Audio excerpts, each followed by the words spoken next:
Сәлем көрші, көлігіңнің нөміріне қарадың ба? Егер тақ болса, жаяу қалуың ықтимал, ал аспанда дрондар ұшуы мүмкін. Бүгінгі жаңалықты есту үшін жақсылап жайғас, біз бастаймыз.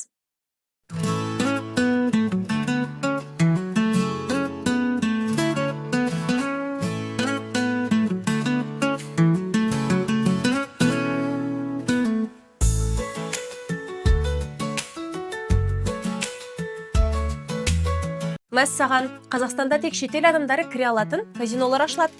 Жаңадан салынатын құмар ойын мекеніне қазақстандықтар мүлдем кірмейді. Туризм және спорт министрлігінің айтуынша, казиноға заңсыз кіруге талпынғандар айыппұлға тартылатын болады. Ал егер казино заңсыз әрекеттер жасаса, онда оның лицензиясы қайтарылады.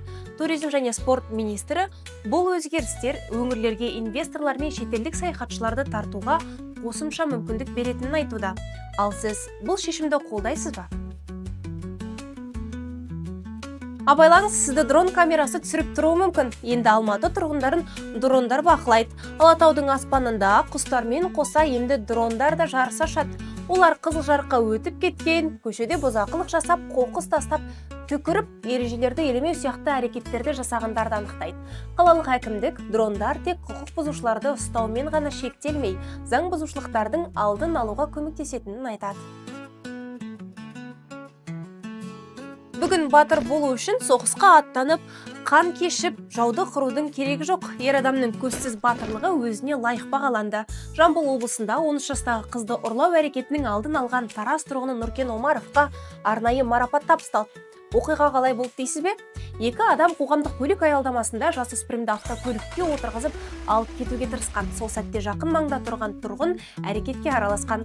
Олардың қылмысын тоқтатып үлгерді. Дер кезінде жасалған батыл қимылдың арқасында күдіктілер қашып үлгерген. Полиция оларды кейін ұстады. Қазір сотқа дейінгі тергеу жүріп жатыр.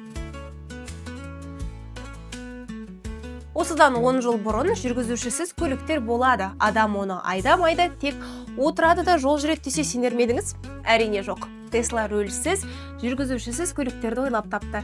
Tesla компаниясы рөлсіз, газ, тормоз сынды педальсыз, тек автономды жүргізу жүйесіне сеніп жұмыс істейді. Cybercab атты робот-такси моделінде жүргізуші болмайды. Сонымен қатар бұл көліктер толықтай электрлі болып, экологиялық таза көлік ретінде үлкен сұранысқа ие болуы мүмкін. Бұл автокөлік сынақ деңгейінде шыққанымен, компания 2027 жылға дейін оны тұтынушыларға сату жоспарын іске асырмақ.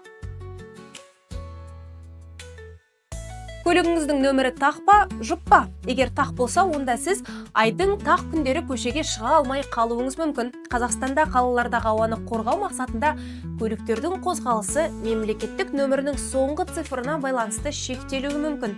Жоспар бойынша егер көліктің нөмірі жұп санмен аяқталса, ол тек жұп күндері көшеге шыға алады. Ал егер нөмір тақ санмен аяқталса, онда тек тақ күндері қозғалысқа рұқсат беріледі.